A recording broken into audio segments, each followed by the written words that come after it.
Hello everybody and welcome back to Rob's Allotment. Lovely sunny day in March. If you've been following the old videos, I'll show you how the slabs have dried out. They're doing really well at the moment. We've got a few jobs to do today. I'm going to try and get the lavender trimmed down. That's getting a bit long. I've got a little bed here of leeks. I'm going to put a cover on to just warm the bed up, ready for some planting. So I'll show you the paths, and I'm going to concentrate on the bees today. They're really sort of flying. I'll just leave the video running, and you can see watch me taking the tops off, having a quick inspection. Not too much because it's still quite early in the year, but it's over 15 degrees, so it should be fine. So we'll just walk down to the paths we've done, and obviously I'll turn the camera around and show you what we're doing.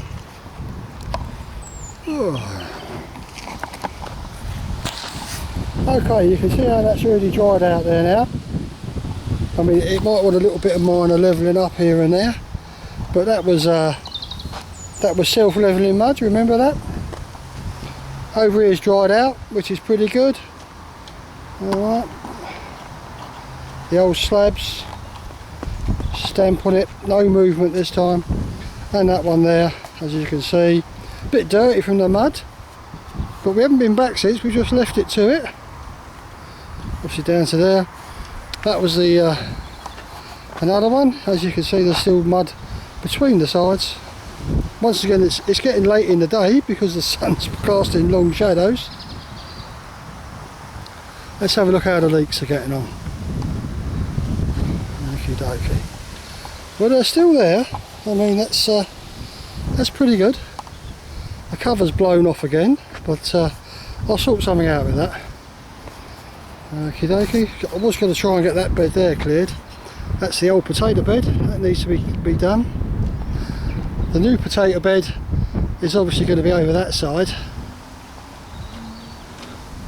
so that needs a bit of a weed and a level. As you can see, that was the old cabbage bed, so we're doing a little bit of rotation here, and we're going down, see what's happening to the garlic we planted. That was a good few weeks ago now, and we've covered it with a black netting to stop the birds getting at it, and you can see the shoots coming through the netting there, so that's pretty good. Okie dokie.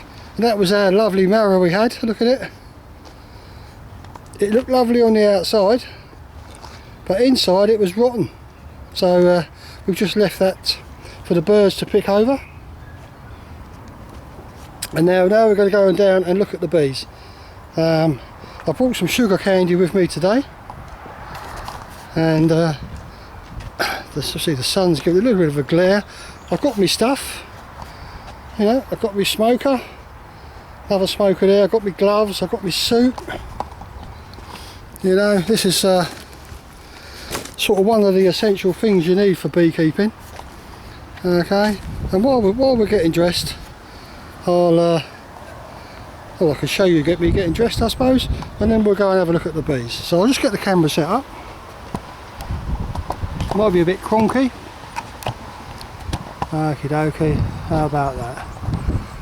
Right, that's looking good.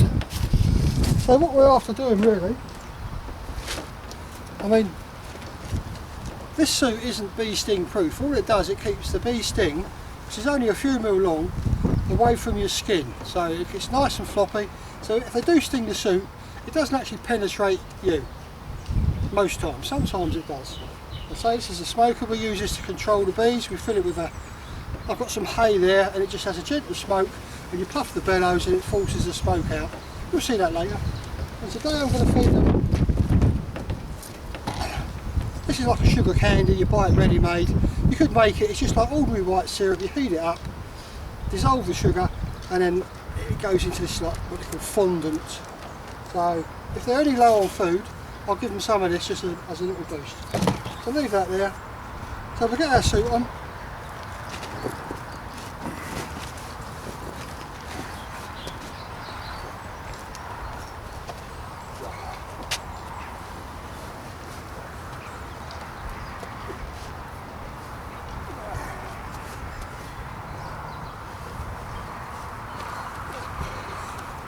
You're more likely to see the man in the headless suit.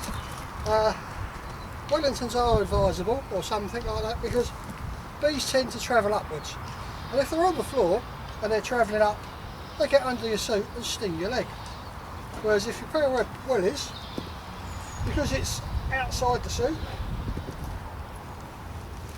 I'll show you there, they crawl up your welly onto your suit and you don't get stung.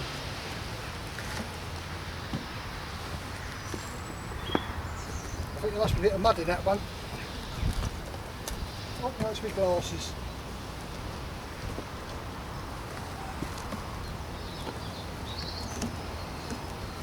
Good. Bit of glasses. And these are your gloves. Another smoker just in case. This is what they call a hive tool. You use this for forcing apart the actual frames of the beehive. I'm looking for a lighter. Okay. This is what's called a bee brush. You brush the bees off of the honey frames or the super frames, or even the brood frames. Just moves them out of the way quite gently, really. So, do that there. Don't lose your glasses.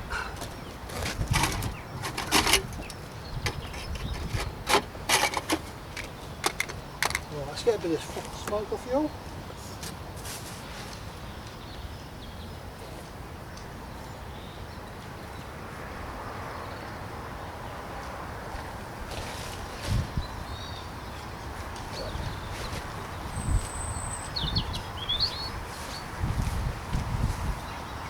Well, this is just like hay or straw, this is. If you want something to burn,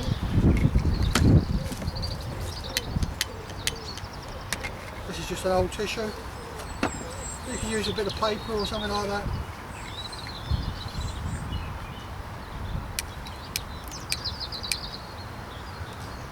Just drop that in there, get the bellows going. Another little bit. And when that's going like that, while you're pumping, just pump the old grass in there and try and build a nice cool smoke, nice sort of firm fire base. It's giving you cool smoke, and I think that one's just gone out of us. Oh, I don't know.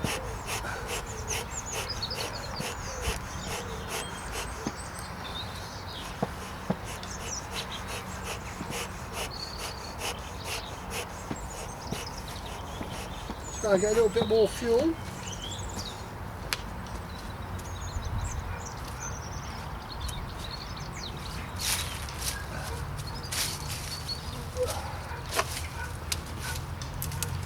I mean, you can use bits of old twigs and all sorts, really.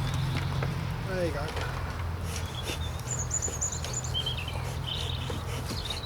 I will say this is not one of my best efforts at getting the smoker going, but we're still alive.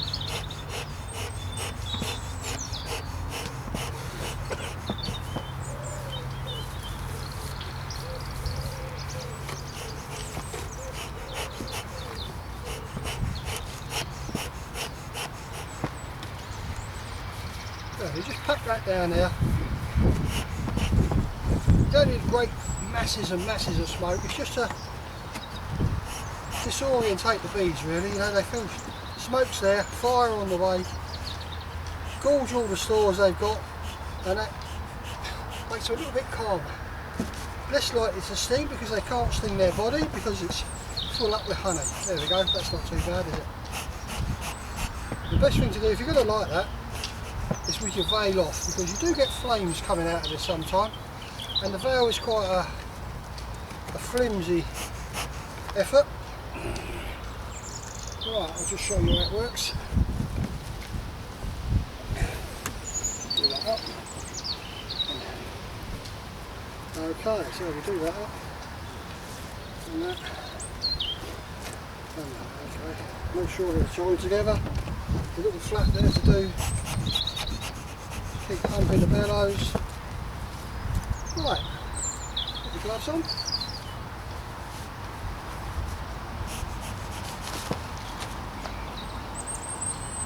Basically you're ready to do battle with the bees, of course.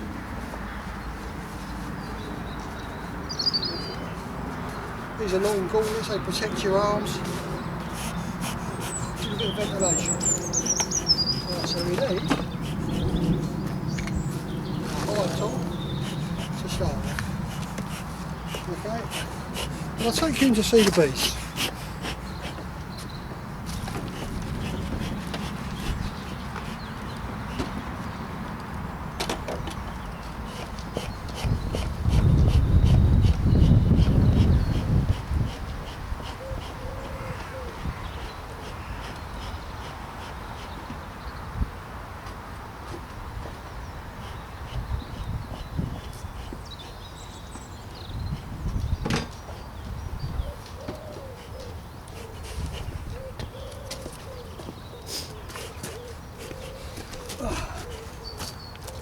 I'll take you to see the bees in a minute because my smoker's gone out.